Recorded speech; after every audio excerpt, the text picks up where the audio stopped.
Então vamos lá, paz irmão, paz irmã, hoje seremos abençoados ao refletir sobre o tema A Promessa de Salvação. Nosso texto áureo de João, capítulo 5, versículo 24, nos assegura que ao ouvirmos a palavra de Jesus e crermos em Deus, temos a vida eterna e não entraremos em condenação. Essa é uma das maiores promessas de Deus, uma bênção imensurável para aqueles que nele creem. Nessa videoaula, nessa aula da Escola Bíblica Dominical que ministrarei para vocês nesse dia, nessa noite, nessa manhã, não sei que horário você está assistindo, nós abordaremos 3 tópicos. A maravilhosa obra de salvação. No primeiro, entenderemos o quão grandiosa é essa promessa e como ela nos livra da condenação eterna. No segundo tópico, exploraremos a natureza dessa promessa, envolvendo justificação, regeneração e santificação. E já no terceiro e derradeiro tópico, veremos a necessidade da perseverança na fé, reconhecendo Cristo como base de nossa salvação. Que essa videoaula, meu irmão, minha irmã, nos faça crescer no entendimento da obra redentora de Cristo e nos inspire a viver para Ele. Que o Senhor nos abençoe. Eu sou o evangelista Rubenson Mundel e estou hoje aqui para ministrar então a 5ª videoaula da Escola Bíblica Dominical na lição dos adultos. Lembrando que nós estamos estudando nesse trimestre sobre as promessas de Deus. Confie e viva as bênçãos do Senhor, porque fiel é o que prometeu. E a 5ª videoaula traz por título As Promessas de Salvação. O nosso texto áureo, como já mencionamos, está em João, capítulo 5, versículo 24, que diz, na verdade vos digo que quem ouve as minhas palavras e crê naquele que me enviou, tem a vida eterna e não entrará em condenação, mas passou da morte para a vida. A nossa verdade prática, a promessa da vida eterna é a maior bênção divina para todo aquele que crê em Jesus Cristo. A nossa leitura bíblica em classe está em João, capítulo 3, do verso 14 ao verso 21. Vamos concluir essa parte introdutória. A salvação é um dos mais importantes temas das páginas da Bíblia. Lembrando que a Bíblia ela tem 39 livros no Antigo Testamento, 27 livros no Novo Testamento, ela tem então um total de 66 livros, 1189 capítulos e aproximadamente 31.102 versículos nas versões mais tradicionais da Bíblia. Então, o que a lição está nos dizendo é que em todas essas páginas a salvação, é o tema principal. A doutrina bíblica da salvação leva-nos a conhecer quão grande é o amor de Deus para com o ser humano. É exatamente isso o que nos mostra o Evangelho de João no capítulo 3, em que estudaremos a promessa da salvação, sua natureza e sua perseverança. Então já está aí, querido irmão e irmã, amigo, amiga que me assiste, a nossa parte introdutória, sempre de uma forma clara, prática e objetiva, com aplicações práticas para a nossa vida, para a nossa casa e para a nossa família, e também ministério das nossas lições semanalmente aqui no nosso canal do YouTube. Para você que está chegando agora pela primeira, pela segunda vez, quem sabe, se puder, deixe o seu like aqui nessa videoaula, deixe um comentário abaixo aqui, porque isso ajuda no engajamento, assim o algoritmo do YouTube entende que esse conteúdo é relevante, assim ele distribui para mais pessoas também poderem ser abençoados. Se você ainda não é inscrito, eu te peço encarecidamente, se inscreva aqui no canal do YouTube e também ative o sininho para todas as notificações. Lembrando também que esse vídeo é patrocinado pela loja SM Moda Cristã, uma loja que os irmãos têm no centro de Novo Hamburgo, Rio Grande do Sul, na região do Vale dos Sinos, e os irmãos têm uma loja então de roupas, tanto para atender as irmãs, para atender os irmãos, roupas abençoadas, lindas, para a irmã se vestir com pudor, com decência, assim também o irmão. Então aqui abaixo dessa videoaula eu vou deixar na descrição do vídeo os contatos ali da loja, tanto de Instagram quanto de WhatsApp. Tá bom, meus irmãos? Então eu já quero ir em frente com vocês aos nossos tópicos. Tópico 1, a promessa de salvação. O tópico 1 ele tem 3 subtópicos. O primeiro deles, uma maravilhosa salvação. A leitura bíblica em classe nos lembra a passagem bíblica do Antigo Testamento em Números 21, do 4 ao 9, que trata de um ato simbólico em que a cura física seria uma realidade para quem olhasse para a serpente de bronze no deserto e teria a maldição removida de sua vida.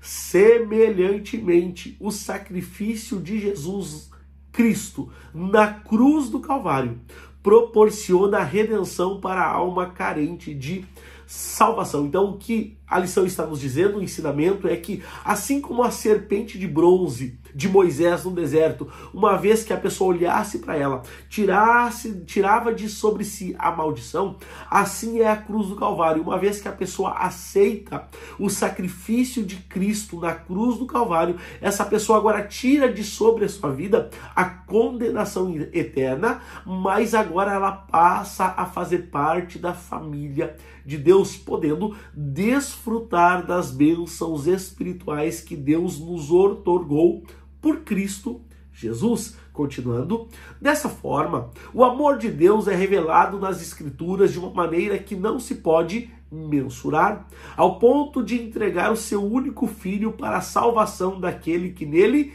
crê. E a Bíblia diz isso. E eu vou além.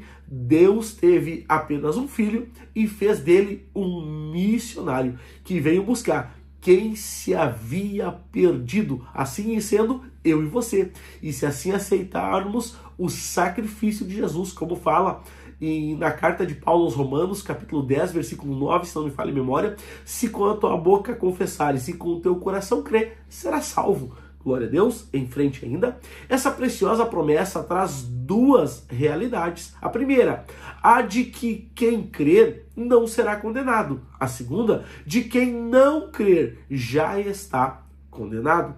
Então, um ponto importante aqui de a gente mencionar, um texto que me faz lembrar agora aqui, é o texto de Romanos, capítulo 6, versículo 23, porque a lição está dizendo que quem crê, né, assim como diz a Bíblia, não será condenado, mas quem não crê já está condenado. E Romanos 6,23 diz, porque o salário do pecado é a morte, mas o dom gratuito de Deus é a vida eterna em Jesus Cristo, nosso Senhor. Então, todos nós estamos condenados. A Bíblia diz que nós estamos destituídos da glória de Deus. A Bíblia também diz que por um homem entrou o pecado no mundo e pelo pecado a morte passou a todos os homens. Esse homem foi Adão.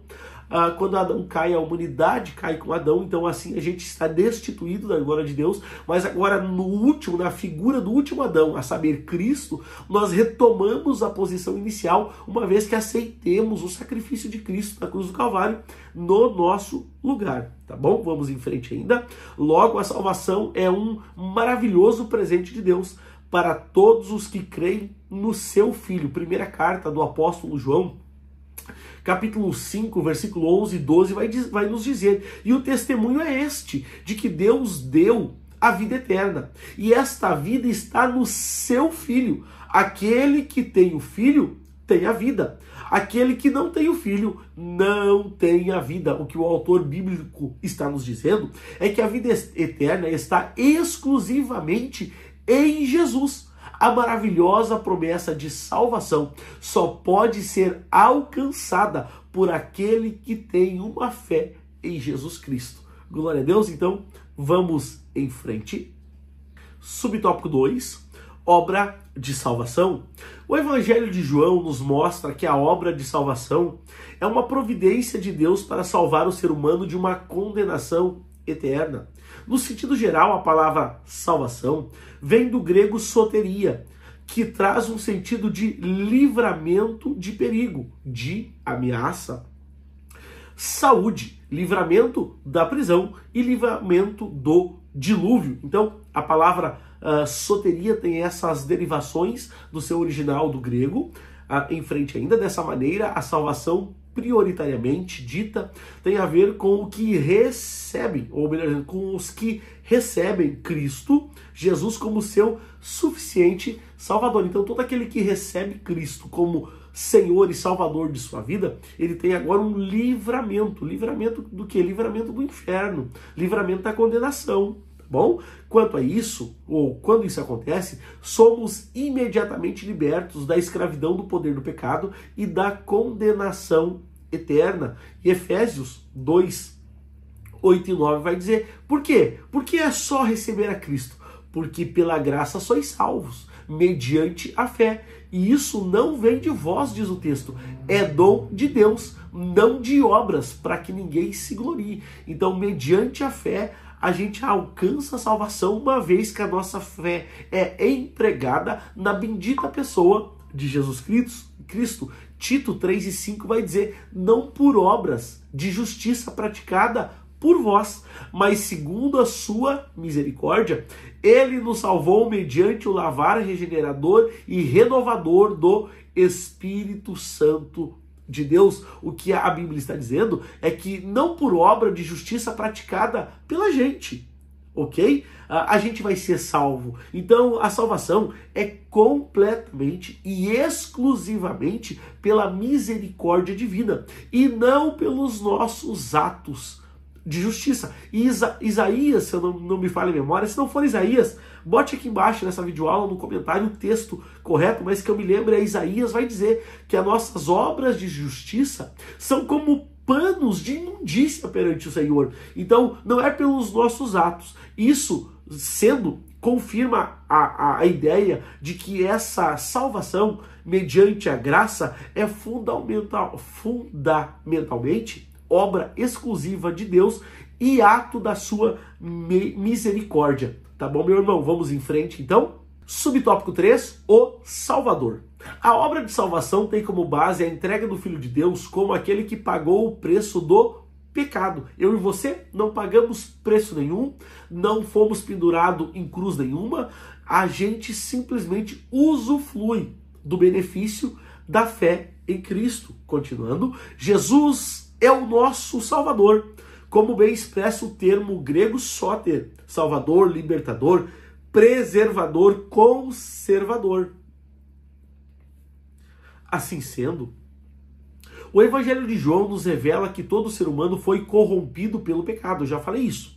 Por isso precisa de um Salvador. Fomos corrompidos aonde? Em Adão. Quando Adão peca, quando Adão desobedece a Deus, quando Adão se distancia de Deus. Então essa condenação passa a toda a raça humana. Em frente ainda, continuando, esse Salvador revelado em João capítulo 3, nos garante a gloriosa promessa de salvação. Abre aspas, todo aquele que nele crê não pereça, mas tenha a vida eterna, fecha aspas.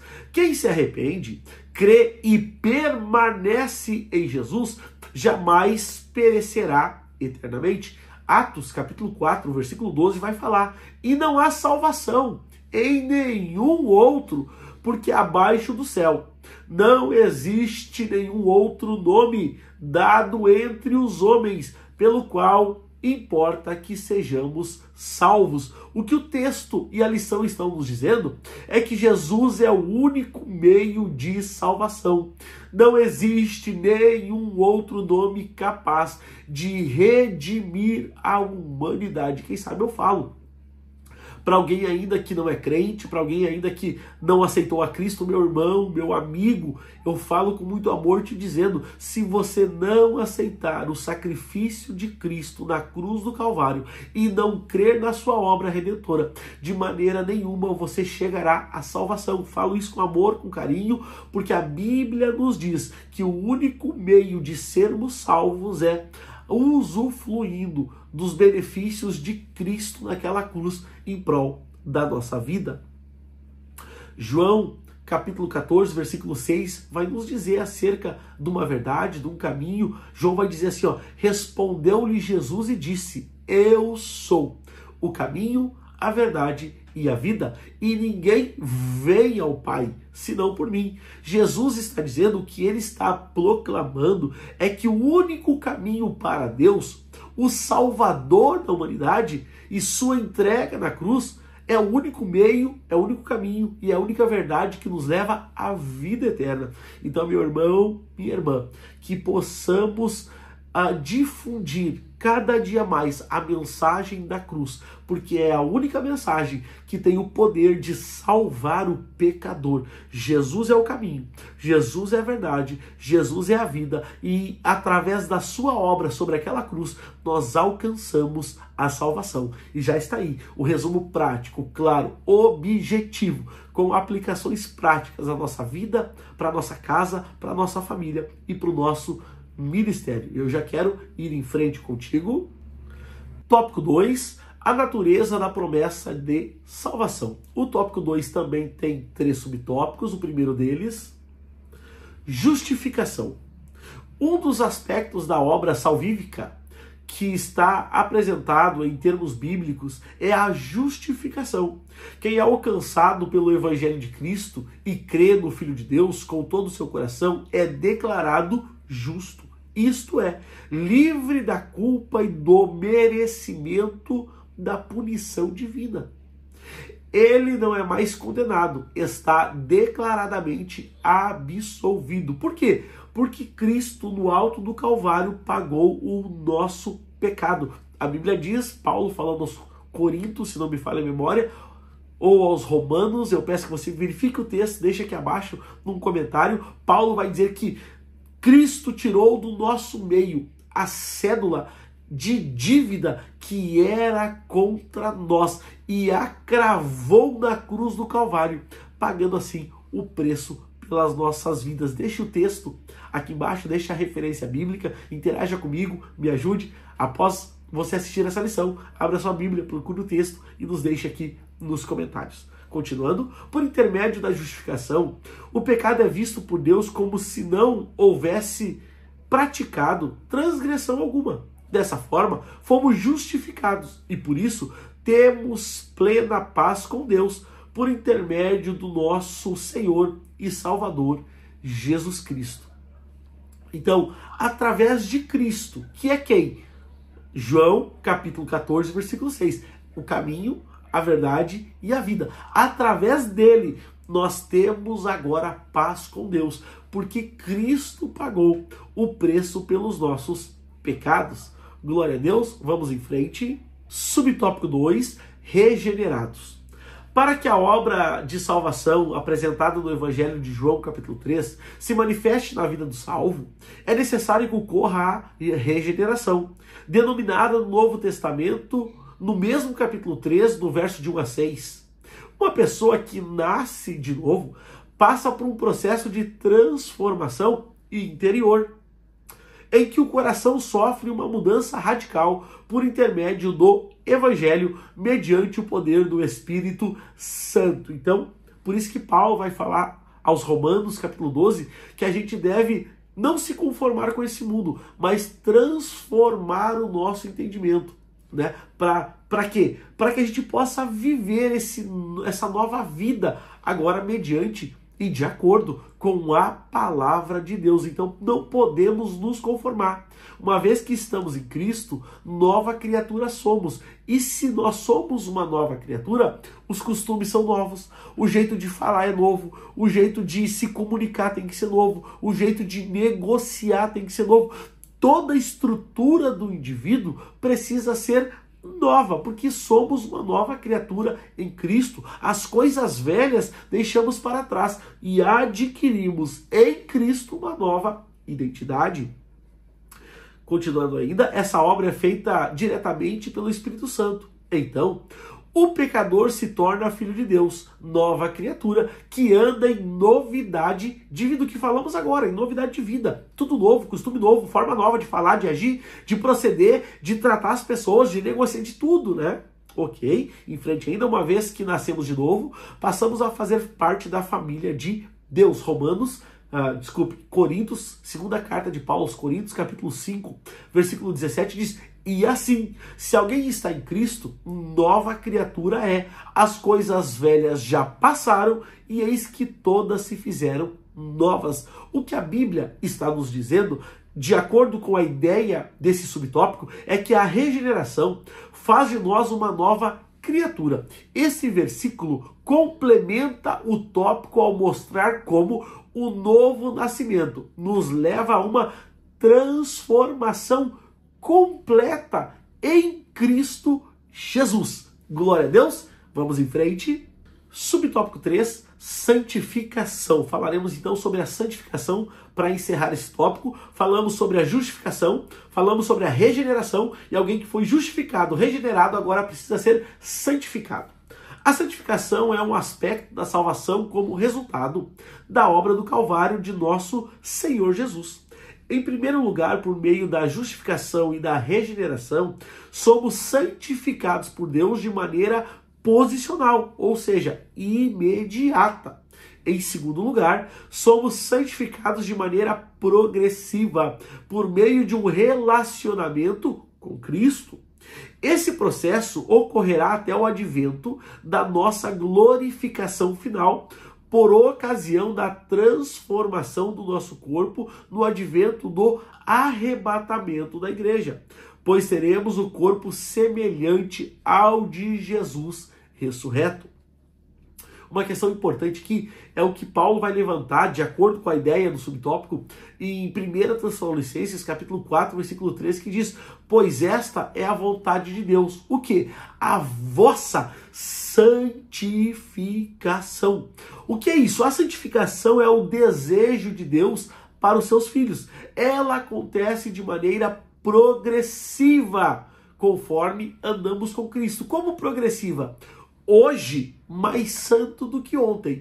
E amanhã, mais santo do que hoje. É um processo, é progressivo. E precisamos avançar nesse processo de santificação. E quanto mais próximos, mais perto estamos de Cristo, mais a vida santificada nós temos. Hebreus, capítulo 10, versículo 14, vai dizer: porque como uma oferta aperfeiçoou para sempre quantos estão santificados. O sacrifício aqui de Cristo, ele nos santifica continuamente. E esse versículo reforça a ideia de que a santificação é um processo que ocorre ao longo da vida cristã. Glória a Deus. Então já está aí o resumo prático, claro, objetivo, com aplicações práticas para a nossa vida, para a nossa casa, para a nossa família e para o nosso ministério do tópico 2. E eu já quero avançar contigo. Tópico 3, promessa e perseverança na salvação. O tópico 3 também tem 3 subtópicos. O primeiro deles, a base da promessa de salvação é Cristo. João capítulo 3 mostra com clareza que o nosso Senhor é o centro da promessa de nossa salvação. Deus escolheu um povo dentre pessoas pecadoras que se arrependeram e creram em Jesus Cristo como Senhor e Salvador. Então, a ideia aqui do subtópico é nos mostrar que o centro da nossa salvação é a bendita pessoa de Jesus. Eu me lembro de um texto, Efésios, capítulo 1, versículo 7, que diz: no qual temos a salvação, pelo seu sangue, a remissão dos pecados, segundo a riqueza da sua graça. O que o texto e o versículo está nos dizendo é que a base da nossa salvação é o sacrifício de Jesus Cristo. Quem sabe você poderia nesse momento levantar a sua mão, bendizer a Deus, tributar a Ele uma palavra de adoração, porque nós estávamos em passos largos para a condenação, mas o sacrifício de Cristo nos puxou de volta e nos deu direito à vida eterna. Bendito seja o nome do Senhor. Vamos em frente.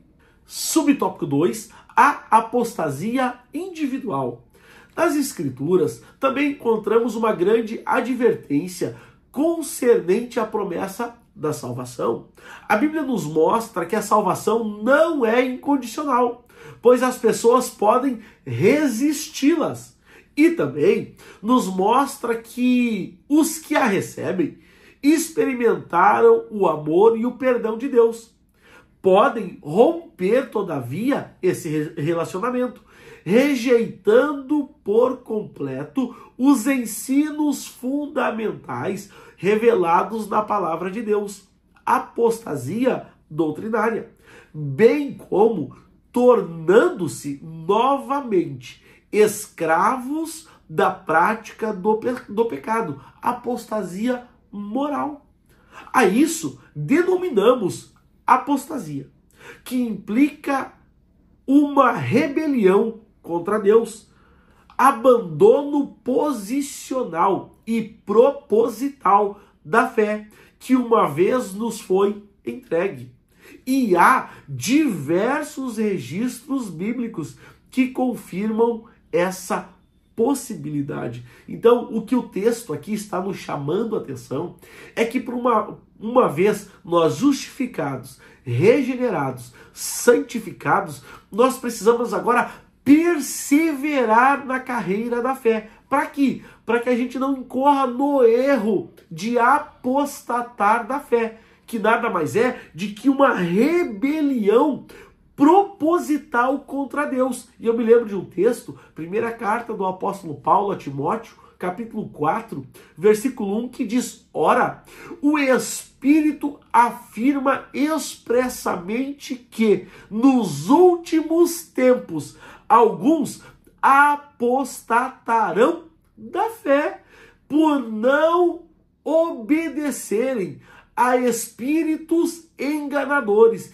e a ensinos de demônios. Então o que o texto está dizendo é que nos últimos tempos algumas pessoas iriam apostatar da fé por obedecerem ensinos de espíritos enganadores. A advertência aqui está ligada diretamente à apostasia real. Esse versículo, embora além de nos dar esse choque de realidade, ele destaca que muitos, nesses nosso tempo, apostatarão, se desviarão da fé. Por qual motivo? Pelo motivo de parar de ouvir os ensinamentos bíblicos e passar a dar ouvidos a ensino de espíritos enganadores. Então tome cuidado, meu irmão. Tome cuidado, minha irmã, porque o diabo é astuto, o diabo é sagaz, o diabo é estrategista e a gente precisa estar totalmente conectados com Deus para que a gente não caia nas armadilhas de Satanás. E muitas das vezes Satanás usa essas pessoas endemoniadas com espíritos enganadores para dissuadir a nossa fé e assim nos levar a uma vida de apostasia, de abandono, de rebeldia deliberada contra Deus. Glória a Deus. Vamos em frente. Subtópico 3, a promessa e a segurança da salvação. A promessa de salvação também nos traz uma consoladora certeza.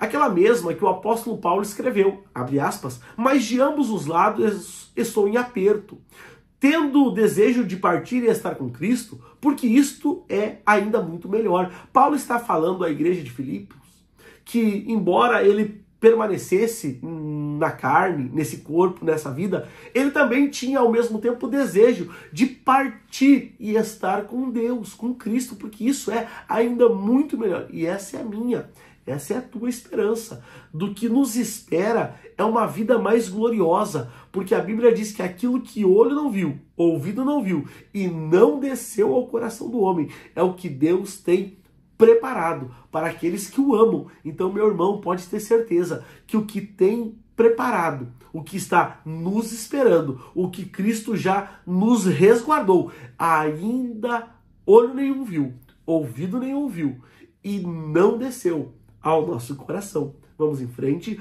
O ensino bíblico do Novo Testamento afirma que, ao passar pela morte, o salvo já está imediatamente com Cristo. E eu me lembro, corroborando com essa ideia da lição, do texto, Romanos capítulo 8, versículo 38 e 39, que diz: porque estou bem certo de que nem a morte, nem a vida, nem os anjos, nem os principados, nem as potestades, nem o presente, nem o porvir, nem a altura, nem a profundidade, nem alguma criatura nos poderá separar-nos do amor de Deus que está em Cristo Jesus, nosso Salvador. Irmão, se nessa vida não existe nada e nem ninguém e nem situação alguma que nos tire, nos arrebate da presença de Jesus, imagina na vida eterna. Imagina quando partirmos e estarmos na presença gloriosa do nosso Salvador. Então, meu irmão, creia, acredite que o melhor tempo da nossa vida a gente ainda não viveu. Os melhores dias da nossa história ainda estão por vir. Ah, que esperança gloriosa!